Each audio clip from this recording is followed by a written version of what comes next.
साल है 1917। रूस में हलचल मची है। पहला विश्व युद्ध ने देश को तबाह कर दिया है। झार को उखाड़ फेंका गया है। इसी अराजकता से एक नया क्रम उभरता है। व्लादिमीर लेनिन शांति, जमीन और रोटी का वादा करते हैं। उनका संदेश लोगों के दिलों में घर कर जाता है। बोल्शेविक सत्ता संभाल लेते हैं। 1922 में यूएसएसआर का जन्म होता है। सोवियत संघ कम्युनिस्ट आदर्शों पर आधारित है। उत्पादन के साधनों पर राज्य का नियंत्रण होगा। लक्ष्य एक वर्गहीन समाज है। लेनिन के विजन को चुनौतियों का सामना करना पड़ता है। रूसी गृहयुद्ध छिड़ जाता है। बोल्शेविक विजयी होते हैं। सोवियत संघ एक नए रास्ते पर चलने के लिए तैयार है। इन शुरुआती वर्षों में आशा की भावना है।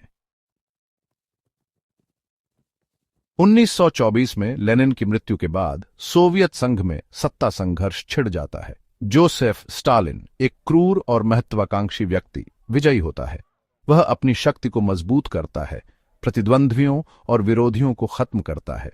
स्टालिन का आतंक का राज शुरू होता है, जो शुद्धिकरण और जबरन श्रम शिविरों से चिह्नित है। वह पंचवर्षीय योजनाओं की एक श्रृंखला लागू करता है, जो तेजी से औद्योगिकरण पर केंद्रित है। सोवियत संघ एक प्रमुख औद्योगिक शक्ति बन जाता है, जो पश्चिम को चुनौती देने में सक्षम है। स्टालिन के क्रूर तरीके एक आधुनिक सैन्यकृत राज्य का निर्माण करते हैं। 1939 में दूसरे विश्व युद्ध के छिड़ने से दुनिया अराजकता में डूब जाती है। सोवियत संघ नाजी जर्मनी के साथ एक समझौता बनाए रखता है। यह स्टालिन को पूर्वी यूरोप में क्षेत्र सुरक्षित करने की अनुमति देता है। जून 1941 में हिटलर ने समझौते को तोड़ा और सोवियत संघ पर आक्रमण शुरू किया। जर्मन सेना सोवियत क्षेत्र में तेजी से आगे बढ़ती है। युद्ध के शुरुआती महीने सोवियत संघ के लिए विनाशकारी हैं। सोवियत संघ का भाग्य अधर में लटका हुआ है। सोवियत लोग अपनी मातृभूमि की रक्षा के लिए रैली करते हैं। पुरुष और महिलाएं समान रूप से हथियार उठाते हैं। एक लंबे और क्रूर संघर्ष के लिए मंच तैयार है। स्टेलिनग्राद की लड़ाई, जो 1942 की गर्मियों में शुरू होती है, युद्ध में एक महत्वपूर्ण मोड़ बन जाती है। जर्मन सेना स्टालिन के नाम वाले शहर पर कब्जा करने के लिए दृढ़ संकल्पित लाल सेना और शहर के निवासियों से भयंकर प्रतिरोध का सामना करती है। लड़ाई महीनों तक चलती है। स्टेलिनग्राद को एक सुलगते हुए खंडहर में बदल देती है। घर घर लड़ाई अक्सर हाथों हाथ आदर्श बन जाती है। स्नाइपर नष्ट इमारतों के मलबे से सैनिकों का शिकार करते हैं। वोल्गा नदी, एक महत्वपूर्ण आपूर्ति लाइन, खूनी लड़ाई में लड़ी जाती है। दोनों पक्षों को भयानक हताहतों का सामना करना पड़ता है। लड़ाई क्रूर, अथक और क्षमाशील है। 1943 की सर्दियों में ज्वार मुड़ जाता है। सोवियत सेना नए भंडार और शीतकालीन उपकरणों से प्रबलित एक जवाबी हमला शुरू करती है। वे जर्मन छठी सेना को घेर लेते हैं, उन्हें शहर के भीतर फंसा लेते हैं। जर्मन लड़ते रहते हैं, लेकिन उनका भाग्य तय है। स्टेलिनग्राद में जर्मन की हार दूसरे विश्व युद्ध में एक महत्वपूर्ण मोड़ है।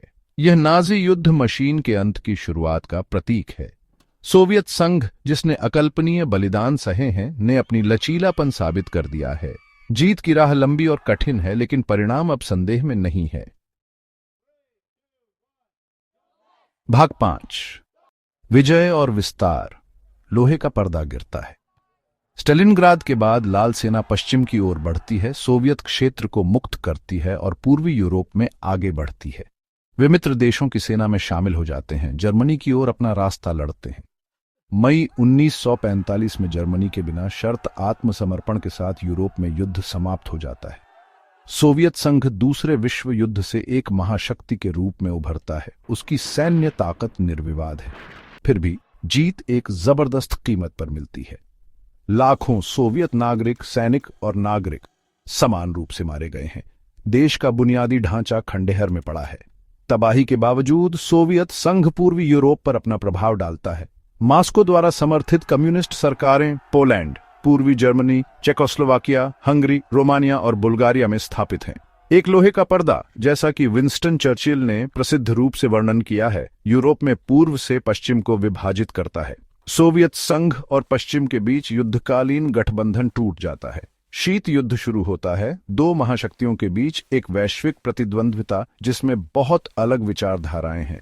दुनिया एक नए युग में प्रवेश करती है, जो संदेह, अविश्वास और परमाणु विनाश के निरंतर खतरे से चिह्नित है। भाग 6 दिखावे में दरारें, आर्थिक ठहराव और राजनीतिक उत्पीड़न। द्वितीय विश्व युद्ध के बाद सोवियत संघ का पुनर्निर्माण होता है। इसकी अर्थव्यवस्था भारी उद्योग और सैन्य उत्पादन पर केंद्रित और केंद्रीकृत है। हालांकि सोवियत लोग कठिनाइयों का सामना करते रहते हैं, उपभोक्ता सामान दुर्लभ रहते हैं, राजनीतिक दमन बेरोकटोक जारी है। सोवियत प्रणाली, जबकि युद्ध के लिए संसाधन जुटाने में सक्षम है, मयूर काल में अक्षम साबित होती है। केंद्रीकृत योजना नवाचार को दबा देती है। प्रतिस्पर्धा और व्यक्तिगत पहल की कमी से ठहराव आता है। सोवियत संघ और पश्चिम के बीच का अंतर विशेष रूप से जीवन स्तर के संदर्भ में बढ़ता जाता है। असंतोष हालांकि दबा हुआ है, सतह के नीचे उबलता है। कलाकार, लेखक और बुद्धिजीवी जो आधिकारिक आख्यान को चुनौती देने का साहस करते हैं, उन्हें सेंसरशिप, उत्पीड़न या निर्वासन का सामना करना पड़ता है। सोवियत प्रणाली नियंत्रण और अनुरूपता पर निर्मित रचनात्मकता और आलोचनात्मक सोच को दबा देती है। असंतोष के बीज बोए जाते हैं। सोवियत लोग, जबकि अपने देश के बलिदानों और उपलब्धियों पर गर्व करते हैं, अधिक स्वतंत्रता और अवसर के लिए तरसते हैं। हालांकि प्रणाली सुधार करने में असमर्थ प्रतीत होती है। सोवियत संघ, जो कभी कुछ लोगों के लिए आशा की किरण था, तेजी से एक स्थिर और दमनकारी शासन के रूप में देखा जाने लगा। भाग 7 आशा की एक किरण। गोर्बाचेव के सुधार। 1985 में मिखाइल गोर्बाचेव ने सोवियत संघ का नेतृत्व संभाला।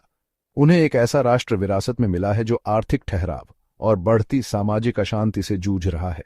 गोर्बाचेव परिवर्तन की आवश्यकता को पहचानते हुए सुधारों की एक श्रृंखला शुरू करते हैं, जिसके गंभीर परिणाम होंगे। गोर्बाचेव दो प्रमुख अवधारणाएं प्रस्तुत करते हैं: ग्लासनोस्ट और पेरेस्ट्रॉयका। ग्लासनोस्ट, जिसका अर्थ है खुलापन, अभिव्यक्ति और भाषण की अधिक स्वतंत्रता को प्रोत्साहित करता है।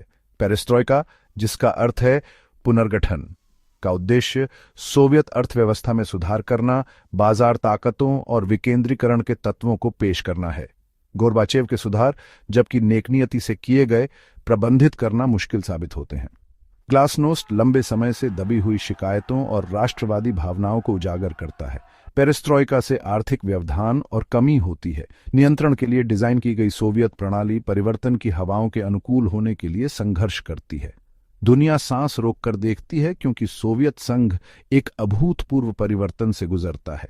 गोर्बाचेव के सुधार, जबकि उनके नियंत्रण से परे ताकतों को उजागर करते हैं, एक अधिक खुले और लोकतांत्रिक सोवियत संघ के लिए आशा की एक किरण प्रदान करते हैं। हालांकि सुधार का रास्ता विश्वासघाती साबित होता है और सोवियत संघ एक अनिश्चित नियति की ओर बढ़ रहा है। भाग 8 सोवियत संघ का पतन, एक विवादित विरासत। 1980 के दशक के अंत तक सोवियत संघ पतन के कगार पर है। आर्थिक संकट बिगड़ते हैं। राष्ट्रवादी आंदोलनों ने गति पकड़ी, अधिक स्वायत्तता या पूर्ण स्वतंत्रता की मांग की। गोर्बाचेव के संघ को एक साथ रखने के प्रयास व्यर्थ साबित होते हैं। अगस्त 1991 में कट्टर कम्युनिस्टों द्वारा गोर्बाचेव को बेदखल करने की मांग करने वाला तख्ता पलट विफल हो जाता है। हालांकि यह घटना सोवियत राज्य को और कमजोर करती है। एस्टोनिया, लातविया और लिथुआनिया के बाल्टिक राज्यों ने स्वतंत्रता की घोषणा की, जिसके तुरंत बाद अन्य गणराज्यों ने भी इसका अनुसरण किया। 25 दिसंबर 1991 को सोवियत संघ का अस्तित्व समाप्त हो गया। गोर्बाचेव ने इस्तीफा दे दिया और क्रेमलिन पर लाल झंडा आखिरी बार उतारा गया। 15 नए स्वतंत्र राज्य सोवियत साम्राज्य की राख से निकलते हैं। सोवियत संघ का पतन एक युग के अंत का प्रतीक है। शीत युद्ध, जिसने दशकों तक वैश्विक राजनीति को परिभाषित किया था, समाप्त हो जाता है। दुनिया सामूहिक रूप से राहत की सांस लेती है, लेकिन अनिश्चितताएं बनी रहती हैं। सोवियत संघ की विरासत, इसकी विजय और त्रासदियों के साथ पर बहस और विश्लेषण जारी है। भाग 9 एक बदली हुई दुनिया। सोवियत संघ के बाद का युग। सोवियत संघ का पतन एक नए विश्व व्यवस्था की शुरुआत करता है। संयुक्त राज्य अमेरिका एकमात्र महाशक्ति के रूप में उभरता है। पूर्व सोवियत गणराज्यों को नए राष्ट्रों और समाजों के निर्माण के कठिन कार्य का सामना करना पड़ता है। संक्रमण अक्सर अशांत होता है, जो आर्थिक कठिनाई और राजनीतिक अस्थिरता से चिह्नित होता है। पूर्वी यूरोप एक नाटकीय परिवर्तन से गुजरता है। कम्युनिस्ट शासन ढह जाते हैं। कई राष्ट्र पश्चिम के साथ एकीकरण की मांग करते हुए लोकतंत्र और बाजार अर्थव्यवस्थाओं को अपनाते हैं। नाटो का पूर्व की ओर विस्तार होता है, एक ऐसा कदम जिसे रूस संदेह की नजर से देखता है। शीत युद्ध की विरासत बनी हुई है। जातीय तनाव और ऐतिहासिक शिकायतों से प्रेरित क्षेत्रीय संघर्ष पूर्व सोवियत क्षेत्र में फैल जाते हैं। परमाणु प्रसार का खतरा एक चिंता का विषय बना हुआ है। आज की दुनिया शीत युद्ध के दौरान मौजूद दुनिया से बहुत अलग है। वैश्वीकरण, तकनीकी प्रगति और नई शक्तियों के उदय ने भू राजनीतिक परिदृश्य को नया रूप दिया है। सोवियत संघ का पतन मानव इतिहास की एक महत्वपूर्ण घटना उस दुनिया को आकार देना जारी रखती है, हमें विचारों की स्थायी शक्ति, साम्राज्यों की नाजुकता और स्वतंत्रता और आत्मनिर्णय की निरंतर खोज की याद दिलाती है।